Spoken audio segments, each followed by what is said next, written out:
Dear students, আসসালামু আলাইকুম। আজকে আমি আপনাদের সাথে উদ্ভিদ শারীরতত্ত্বীয় চ্যাপ্টার হতে একটা এক্সক্লুসিভ সাজেশন শেয়ার করব। যারা ঢাকা বিশ্ববিদ্যালয়ে ভর্তি পরীক্ষা প্লাস গুচ্ছ ভর্তি পরীক্ষা প্লাস মেডিকেল প্লাস বিভিন্ন বিশ্ববিদ্যালয়ে ভর্তি পরীক্ষার এন্ডের জন্য প্রিপারেশন নিচ্ছেন, তাদের জন্য আজকের এই এক্সক্লুসিভ সাজেশনটা খুবই গুরুত্বপূর্ণ। কারণ আমি আজকের এই এক্সক্লুসিভ সাজেশনে উদ্ভিদ শারীরতত্ত্বীয় চ্যাপ্টার হতে 15টা চুম্বক অংশ প্লাস একটা গুরুত্বপূর্ণ চার্ট আপনাদের সাথে শেয়ার করব।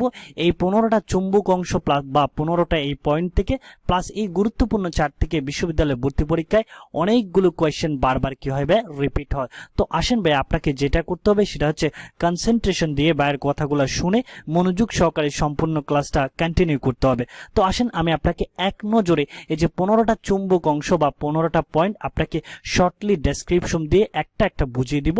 আপনাকে জাস্ট কনসেন্ট্রেশনটা দিতে হবে। ফার্স্ট যে পয়েন্টটা সেটা দেখেন ভাই, শালক সংশ্লেষণ প্রক্রিয়ায় পানি থেকে অক্সিজেন উৎপন্ন হয়। দেখেন ভাই, খুব খেয়াল করেন, শালক সংশ্লেষণ প্রক্রিয়ায় পানি থেকে কি তৈরি হয় ভাই? অক্সিজেন উৎপন্ন হয়। খুবই গুরুত্বপূর্ণ পয়েন্ট। এই পয়েন্টটাকে নিয়ে যদি আমি শর্টলি একটু আপনাকে বলি, শালক সংশ্লেষণ যে প্রসেস বা বিক্রিয়াটা সেটা কি ছিল ভাই? বিক্রিয়াটাও মনে রাখবেন, 6 অণু কার্বন ডাইঅক্সাইড প্লাস 12 অণু পানি বিক্রিয়া করে সূর্যালোক কি ভাই? সূর্যালোক এবং কি ক্লোরোফিলের উপস্থিতিতে কি তৈরি হয় ভাই? গ্লুকোজ, 1 অণু গ্লুকোজ, C6H12 O6 প্লাস হচ্ছে ভাইয়া 6 অণু অক্সিজেন প্লাস 6 অণু কি তৈরি হয় ভাই? পানি তৈরি হয়। এটা হচ্ছে ভাই শালক সংশ্লেষণ বিক্রিয়া। তো এই বিক্রিয়ায় দেখেন ভাই, 6 অণু কার্বন ডাইঅক্সাইড প্লাস 12 অণু পানি বিক্রিয়া করে 1 অণু গ্লুকোজ, 6 অণু অক্সিজেন প্লাস 6 অণু কি তৈরি হয়? পানি। এই যে 6 অণু অক্সিজেনটা উৎপন্ন হয়, এই 6 অণু অক্সিজেনটা কি কার্বন ডাইঅক্সাইড থেকে আসে না পানি থেকে আসে? এই জিনিসটাই এখানে ফার্স্ট যে পয়েন্ট সেটাতে বলা হয়েছে। এই যে 6 অণু অক্সিজেন যেটা তৈরি হয় সেটা হচ্ছে মূলত এই যে পানি থেকেই অক্সিজেনটা কি হয় ভাই? উৎপন্ন হয়। অর্থাৎ কার্বন ডাইঅক্সাইড থেকে কিন্তু এই অক্সিজেনটা তৈরি হয় না। এখানে যে অক্সিজেনটা উৎপন্ন হয় বিক্রিয়ার পরে সেটা হচ্ছে এই যে পানি থেকে কি হয় ভাই? তৈরি হয়। আশা করি ভাই ডেসক্রিপশনটা বুঝতে পেরেছেন। তার মানে আপনাকে মনে রাখতে হবে হচ্ছে শালক সংশ্লেষণ বিক্রিয়ায় যে অক্সিজেনটা উৎপন্ন হয় সেটা হচ্ছে মূলত পানি থেকে তৈরি হয়, কার্বন ডাইঅক্সাইড থেকে তৈরি হয় না। দেন আসেন ভাই, দ্বিতীয় যে পয়েন্টটা আপনাকে মাথায় রাখতে হবে সেটা হচ্ছে অচক্রিয় ফটোফসফোরাইলেশন প্রক্রিয়ায় পানির ভাঙনের ফলে কিসের ভাইয়া? পানির ভাঙনের ফলে অক্সিজেনটা উৎপন্ন হয়। তো আপনি যদি ফার্স্ট পয়েন্ট এবং সেকেন্ড পয়েন্টের সাথে একটু কম্পেয়ার করেন, দেখেন শালক সংশ্লেষণ বিক্রিয়ায় কি তৈরি হচ্ছে? অক্সিজেন উৎপন্ন হচ্ছে, সেটাও পানির থেকে তৈরি হচ্ছে। ঠিক সেম ওয়াইজ অসক্রিয় ফটোফসফোরাইলেশন প্রক্রিয়ায় অক্সিজেন উৎপন্ন হচ্ছে, সেটা উৎপন্ন হচ্ছে কোথা থেকে ভাই? পানি থেকে। অর্থাৎ অক্সিজেনটা উৎপন্ন হচ্ছে কোথা থেকে? পানি থেকে। তবে এখানে একটু যদি আমি ডেসক্রিপশন আপনাকে বলি, ফটোফসফোরাইলেশন যেটা সেটা দুই রকম। একটা হচ্ছে অচক্রিয় ফটোফসফোরাইলেশন, আর একটা হচ্ছে ভাই কি বলেন তো? চক্রীয় ফটোফসফোরাইলেশন। এখন আপনাকে যদি একটু করে বলি, এই যে চক্রীয় ফটোফসফোরাইলেশন এটাতে কিন্তু ভাই অনলি ফটোসিস্টেম 1টা অংশগ্রহণ করে। আর যেটা অসক্রিয় ফটোফসফোরাইলেশন, এখানে কিন্তু ভাই ফটোসিস্টেম 1 এবং ফটোসিস্টেম 2 দুইটাই কি করে ভাই? অংশগ্রহণ করে। তো আরেকটু করে আপনি যদি এই পয়েন্টটা মাথায় রাখেন, এই পয়েন্ট থেকেও কিন্তু অনেকগুলো খুঁজে পাবেন। যেহেতু অচক্রীয় ফটোফসফোরাইলেশন প্রক্রিয়ায় পানি থেকে অক্সিজেনটা তো উৎপন্ন হচ্ছে, তার মানে অচক্রীয় ফটোফসফোরাইলেশন প্রক্রিয়ায় পানির কি পড়ে ভাইয়া? প্রয়োজন পড়ে। পানির কি পড়ে? প্রয়োজন পড়ে। বাট চক্রীয় ফটোফসফোরাইলেশন প্রক্রিয়ায় পানির কি পড়ে না ভাইয়া? প্রয়োজন পড়ে না। এই যে অচক্রীয় ফটোফসফোরাইলেশন প্রক্রিয়ায় যে পানির প্রয়োজন পড়ে, এই পানিটা ভেঙে কি তৈরি হয় ভাইয়া? অক্সিজেন উৎপন্ন হয়। তার মানে অচক্রীয় ফটোফসফোরাইলেশন প্রক্রিয়ায় অক্সিজেন উৎপন্ন হয় কোথা থেকে? সেটা পানির থেকে। আর এই যে চক্রীয় ফটোফসফোরাইলেশন প্রক্রিয়ায় যেহেতু পানির প্রয়োজন হচ্ছে না, তাহলে সেক্ষেত্রে আপনার অক্সিজেনও কি হচ্ছে? উৎপন্ন হচ্ছে না। এই যে কয়েকটা পয়েন্ট, এগুলো কিন্তু মাথায় রাখবেন।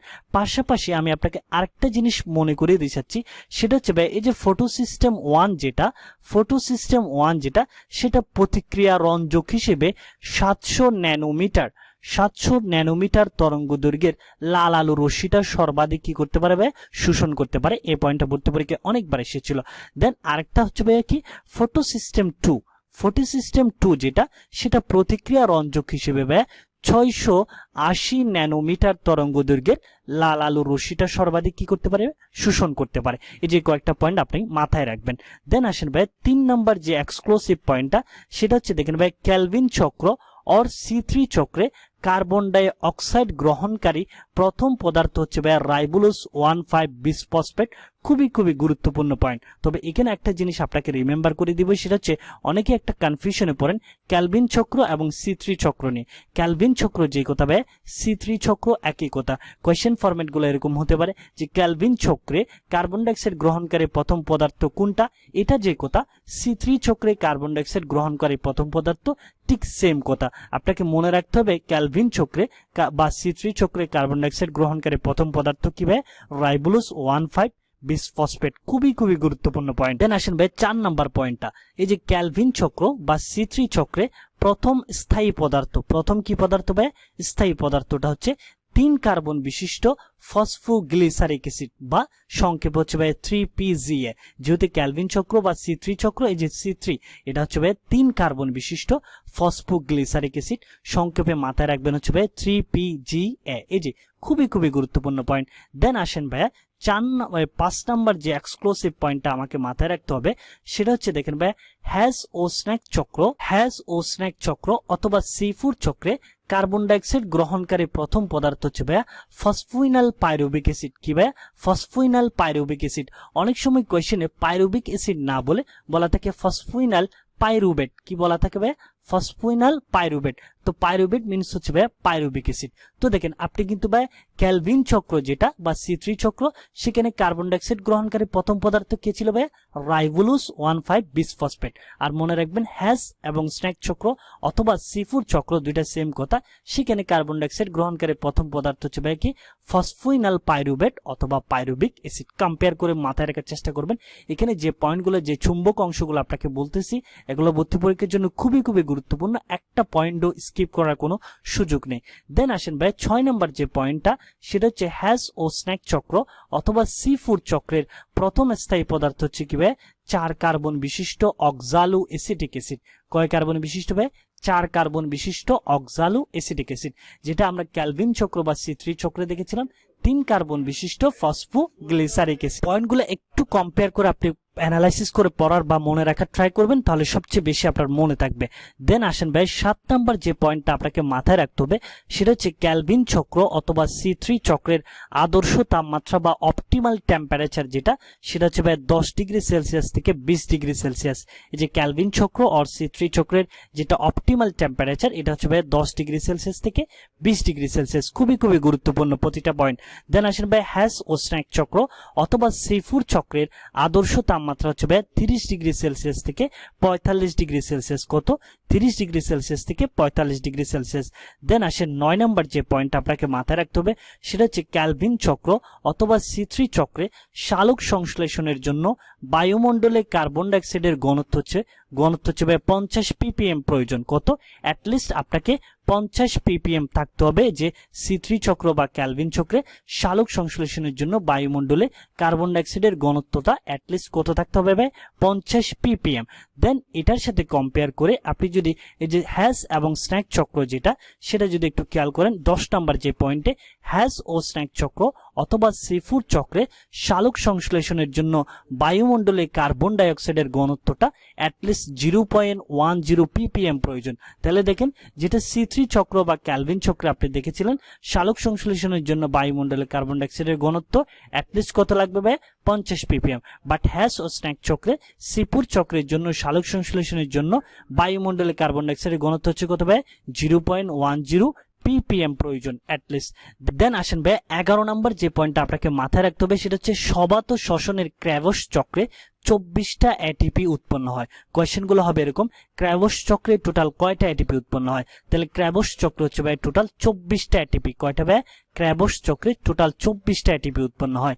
দেন আসেন ভাই ক্র্যাভস চক্রের প্রথম স্থায়ী পদার্থ, ক্র্যাভস চক্রের প্রথম স্থায়ী পদার্থ হচ্ছে ভাই সাইট্রিক অ্যাসিড। কি অ্যাসিড ভাই, সাইট্রিক অ্যাসিড। এই যে মাথায় রাখার জন্য একটা ট্রিক বলে দিতে পারি, এই যে ক্র্যাভস লিখতে গিয়ে দন্তস্ব আছে না, দন্তস্বর সাথে মিল রেখে আপনি মনে রাখবেন এই যে সাইট্রিক অ্যাসিড, যেটা হচ্ছে ভাই ক্র্যাভস চক্রের প্রথম স্থায়ী পদার্থ। দেন আসেন ভাই সবাত শ্বসনে এক মোল গ্লুকোজ কয় মোল ভাই 1 মোল গ্লুকোজ সম্পূর্ণ জারিত হয়ে 38টি এটিপি উৎপন্ন করে। দেখেন সবাত শোষণে 1 মোল গ্লুকোজ সম্পূর্ণ জারিত হয়ে টোটাল 38টা কি উৎপন্ন করবে এটিপি উৎপন্ন করে। দেন আসেন 14 নম্বর যে পয়েন্ট আপনাকে মাথায় রাখতে হবে সেটা হচ্ছে সবাত শোষণে গ্লাইকোলাইসিস থেকে টোটাল 8টা এটিপি উৎপন্ন হয়। এই জিনিসগুলো আমি আপনাকে পরবর্তীতে একটু শর্টলি কনফিউশনগুলো দূর করে দিব, আপনি একটু জিনিসগুলো মনে রাখেন। দেন আসেন ভাই সবাত শোষণে তার মানে আমরা দেখলাম গ্লাইকোলাইসিস থেকে টোটাল কয়টা এটিপি 8টা এটিপি উৎপন্ন করে, ঠিক আছে। দেন আসেন অবাত শোষণে গ্লাইকোলাইসিস থেকে টোটাল 2টা এটিপি উৎপন্ন হয়। কয়টা ভাই 2টা এটিপি। আমরা দেখলাম সবাত শোষণে গ্লাইকোলাইসিস থেকে টোটাল 8টা এটিপি আর অবাত শোষণে গ্লাইকোলাইসিস থেকে হচ্ছে ভাই কয়টা এটিপি 2টা এটিপি। তো আসেন এখানে একটা জিনিস আমরা কনফিউশনে পড়ি, সেটা হচ্ছে এই যে দেখেন কনফিউশনটা আমি দূর করে দিচ্ছি আপনাকে, একটু আপনাকে কাইন্ডলি কনসেন্ট্রেশন দিতে হবে। সেটা হচ্ছে দেখেন এই যে এখানে 13 নম্বর যে পয়েন্টটা সেখানে কি বলা হয়েছে দেখেন সবাত শোষণে 1 মোল গ্লুকোজটা সম্পূর্ণ জারিত হয়ে টোটাল কয়টা এটিপি উৎপন্ন হচ্ছে 38টা এটিপি। এই যে 38টা এটিপির যে হিসাবটা এটা নিয়ে আমরা অনেকেই কনফিউশনে করি। টোটাল 38টা এটিপি কি হচ্ছে ভাই উৎপন্ন হচ্ছে সবাত শোষণে 1 মোল গ্লুকোজটা সম্পূর্ণ জারিত হয়। এই যে 38টা এটিপির হিসাবটা আপনাকে একটু অনেকে কনফিউশনে পড়েন, এই কনফিউশনটা একটু দূর করতে হবে। যেমন দেখেন এই যে সবাত শোষণ এখানে মূলত যে প্রসেসগুলো হয় এটিপি গুলো উৎপন্নের যে প্রসেসটা সেটা হচ্ছে গ্লাইকোলাইসিসে সরাসরি এটিপি উৎপন্ন হয় কয়টা 4টা। গ্লাইকোলাইসিসে সরাসরি এটিপি উৎপন্ন হচ্ছে প্রোডিউস হচ্ছে টোটাল কয়টা ভাই 4টা। দেন আসেন খরচ হয় 2টা, খরচ হয় কয়টা ভাই 2টা এটিপি। তার মানে আমার 4টা উৎপন্ন হচ্ছে, খরচ হয়ে যাচ্ছে হচ্ছে খরচ হচ্ছে ভাই 2টা এটিপি। তার মানে আমার আলটিমেটলি এটিপি উৎপন্ন হচ্ছে কয়টা ভাই 2টা এটিপি। এখান থেকে কিন্তু একটা কোয়েশ্চেন হয় এইভাবে, সেটা হচ্ছে গ্লাইকোলাইসিস প্রক্রিয়ায় কয়টা এটিপি খরচ হয়, কয়টা এটিপি খরচ হয় ভাই 2টা এটিপি খরচ হয়ে যায়, আর সরাসরি উৎপন্ন হয় কয়টা 4টা। তার মানে আলটিমেটলি আমার প্রোডিউস হচ্ছে কয়টা এটিপি 2টা এটিপি। দেন আসেন এই যে আলটিমেটলি উৎপন্ন হচ্ছে কয়টা এটিপি 2টা এটিপি।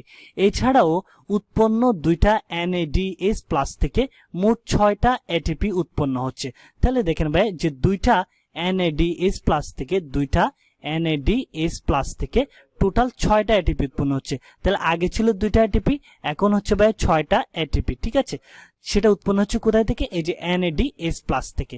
দেন আসেন এরপর আসেন যে পয়েন্টটা সেটা হচ্ছে ভাই পাইরুভিক অ্যাসিড থেকে 6টা এটিপি উৎপন্ন হয়। কি থেকে ভাই পাইরুভিক অ্যাসিড থেকে কয়টা এটিপি 6টা এটিপি, মনে রাখবেন কিন্তু প্লাস হচ্ছে 6টা এটিপি, সবগুলো যোগ করেন। পাইরুভিক অ্যাসিড থেকে এটিপি হচ্ছে 6টা এটিপি। দেন হচ্ছে ভাই ক্র্যাবস চক্র হচ্ছে টোটাল 24টা এটিপি। কয়টা ক্র্যাবস চক্র হচ্ছে 24টা এটিপি। তো আপনি যদি হিসাব করেন এই যে দেখেন আলটিমেটলি সেটা হচ্ছে 24 আর 6 হচ্ছে 30, 30 আর 6 হচ্ছে 36, 36 আর 2 হচ্ছে টোটাল কয়টা 38টি এটিপি। আশা করি ভাই আপনি ডিসকাশনটা বুঝতে পেরেছেন। অর্থাৎ এখানে কোয়েশ্চেন ফরম্যাট গুলো বোঝার জন্য এই যে সবাত শোষণে 1 মোল গ্লুকোজটা সম্পূর্ণ জারিত হয়ে যে টোটাল 38টা এটিপি উৎপন্ন হচ্ছে, এই 38টা এটিপির হিসাবগুলো আপনাকে বুঝতে হবে। মনে রাখবেন ক্র্যাবস চক্র হচ্ছে ভাই কয়টা 24টা, ক্র্যাবস চক্রে কয়টা 24টা, আর হচ্ছে পাইরুভিক অ্যাসিড থেকে কয়টা 6টা। দেন আসেন এই যে গ্লাইকোলাইসিসে সরাসরি উৎপন্ন হয় 4টা, খরচ হয়ে যায় 2টা, তার মানে আলটিমেটলি উৎপন্ন হচ্ছে কয়টা 2টা। এরপর হচ্ছে এই যে 2টা NADH+ থেকে উৎপন্ন হচ্ছে আবার কয়টা 6টা। তার মানে আপনি যদি টোটাল হিসাব করেন 6 2 8, 6 2 8, 8 6 14, 14 আর 24 হচ্ছে ভাই টোটাল কয়টা এই যে 38টা এটিপি। এই যে 38টা এটিপির হিসাবটা নিয়ে আমাদের অনেকের মধ্যে কনফিউশন ক্রিয়েট হয়। তো আপনাকে এই যে হিসাবটা মনে রাখতে হবে। এখানে যে পয়েন্টগুলো আমি আপনাকে বললাম এটিপি উৎপন্ন হওয়ার যে পয়েন্টগুলো, এই পয়েন্টগুলো থেকে ভর্তি পরীক্ষায় বারবার কিন্তু ভাই একটা কোয়েশ্চেন রিপিট হয়। সো আপনাকে কনফিউশনগুলো দূর করতে হবে। এই যে কনফিউশন দূর করার এই যে হিসাবটা, এটা যদি আপনি মাথায় রাখতে পারেন তাহলে অনেকগুলো চুম্বক অংশ এখান থেকে আপনি বুঝে যাবেন। এই যে সবাত শোষণে ক্র্যাবস চক্রে কয়টা 24টা, ঠিক আছে। আর হচ্ছে সবাত শোষণে গ্লাইকোলাইসিস থেকে টোটাল 8টা হিসাবটা হচ্ছে এখানে অনেকে এই জিনিসটা নিয়ে কনফিউশনে পড়েন। সেটা হচ্ছে 8টার হিসাবটা হচ্ছে এখানে সরাসরি উৎপন্ন হয় হচ্ছে ভাই কয়টা 4টা, খরচ হয়ে যায় 2টা, আলটিমেটলি থাকে 2টা, আবার NADH+ থেকে টোটাল 6টা। তো এই যে 6 দিয়ে টোটাল ক্র্যাবস চক্র হচ্ছে টোটাল 8টা এটিপি উৎপন্ন হয়। এই কনফিউশন গুলো কিন্তু আপনাকে অবশ্যই দূর করতে হবে। এখন আসেন ভাই আমি আপনাদের সাথে একটা গুরুত্বপূর্ণ চার্ট শেয়ার করব, যে চার্টটা বিশ্ববিদ্যালয়ে ভর্তি পরীক্ষার জন্য খুবই গুরুত্বপূর্ণ, এবং এই চার্ট থেকে মেডিকেল প্লাস বিভিন্ন বিশ্ববিদ্যালয়ে ভর্তি পরীক্ষায় অনেকগুলো কোয়েশ্চেন বারবার রিপিট হয়। এই চার্টটা হচ্ছে মূলত আমরা এই উদ্ভিদ শারীরতত্ত্বীয় চ্যাপ্টারে অনেকগুলা চক্রের কথা জেনেছি। এই চক্রগুলোর যে সংগঠিত স্থান, এই সংগঠিত স্থানগুলো ভর্তি পরীক্ষার জন্য খুবই খুবই গুরুত্বপূর্ণ। যেমন ফার্স্ট যে চক্রটা সেটা হচ্ছে গ্লাইকোলাইসিস। এই যে গ্লাইকোলাইসিস চক্র বা প্রক্রিয়াটা, এটার সংগঠিত স্থান হচ্ছে ভাই সাইটোপ্লাজমে। কোথায়? সাইটোপ্লাজমে। খুবই খুবই গুরুত্বপূর্ণ। এই যে গ্লাইকোলাইসিস প্রক্রিয়ার সংগঠিত স্থান কোথায়? সাইটোপ্লাজমে। দেন হচ্ছে ভাই ক্র্যাবস চক্র। ক্র্যাবস চক্রের সংগঠিত স্থানটা হচ্ছে ভাই মাইটোকন্ড্রিয়ায়। দেন হচ্ছে ETS or electron transport system. এই যে ইলেকট্রন ট্রান্সপোর্ট সিস্টেম এটাও মাইটোকন্ড্রিয়ায় সংগঠিত হয়, তবে স্পেসিফিক্যালি বলতে গেলে এটা হচ্ছে ভাই মাইটোকন্ড্রিয়ার অন্তঃঝিল্লিতে। তাহলে এখানে আপনি একটু শর্টলি মনে রাখতে পারেন, এই যে ক্র্যাবস চক্র এবং ইলেকট্রন ট্রান্সপোর্ট সিস্টেম, এই দুইটা প্রক্রিয়া বা চক্র, এই দুইটা প্রক্রিয়ায় মাইটোকন্ড্রিয়ায় সংগঠিত হয়। তবে তার মধ্যে যেটা ইটিএস ইলেকট্রন ট্রান্সপোর্ট সিস্টেম, এটা হচ্ছে ভাই মাইটোকন্ড্রিয়ার কোথায়? অন্তঃঝিল্লিতে। একটু মনে রাখতে হবে আপনাকে। দেন হচ্ছে ভাই ক্যালভিন চক্র অর C3 চক্র, যেটা এটার সংগঠিত স্থানটা হচ্ছে ভাই ক্লোরোপ্লাস্টে। কোথায়? ক্যালভিন চক্র অর C3 চক্র, এটার সংগঠিত স্থান কোথায় ভাই? ক্লোরোপ্লাস্টে। দেন হ্যাশ অর স্নেক চক্র অথবা সি ফুড চক্র। হ্যাশ ও স্নেক চক্র অথবা সি ফুড চক্র, এটার সংগঠিত স্থান হচ্ছে ভাই মেসোফিল ও বান্ডল শীত কোষে কি হয় ভাই? সংগঠিত স্থানটা সম্পন্ন হয়। এই যে হ্যাশ ও স্নেক চক্র অথবা সি ফুড চক্রটা কোথায়? মেসোফিল ও বান্ডল শীত কোষে। এই যে 6টা চক্রের কথা আমি এখানে আপনাকে উল্লেখ করলাম, এই 6টা চক্র থেকে ভর্তি পরীক্ষায় একটা না একটা কোয়েশ্চেন বারবার দেখা যায়। সো আপনাকে যেটা করতে হবে, এই যে বিভিন্ন চক্রের এই যে সংগঠিত স্থানটা, এই চারটা আপনাকে একটু কষ্ট করে মাথায় রাখতে হবে। পাশাপাশি আমি যে আপনাদের সাথে 15টা চুম্বক অংশ, এই চ্যাপ্টারের যে 15টা চুম্বক অংশ আপনাদের সাথে শেয়ার করলাম, এই যে 15টা চুম্বক অংশ বা 15টা গুরুত্বপূর্ণ পয়েন্ট, এগুলা মাথায় রাখতে পারলে ভাইয়া আপনি এই চ্যাপ্টারের যে কোনো কোয়েশ্চেন বা আপনি ইজিলি সলভ করতে পারবেন। ওকে, আশা করি আজকের এই এক্সক্লুসিভ সাজেশনটা আপনাদের ভালো লেগেছে। যদি ভালো লেগে থাকে তাহলে অবশ্যই ভিডিওতে একটা লাইক দিতে ভুলবেন না। Okay, today up to this, thanks for watching the video.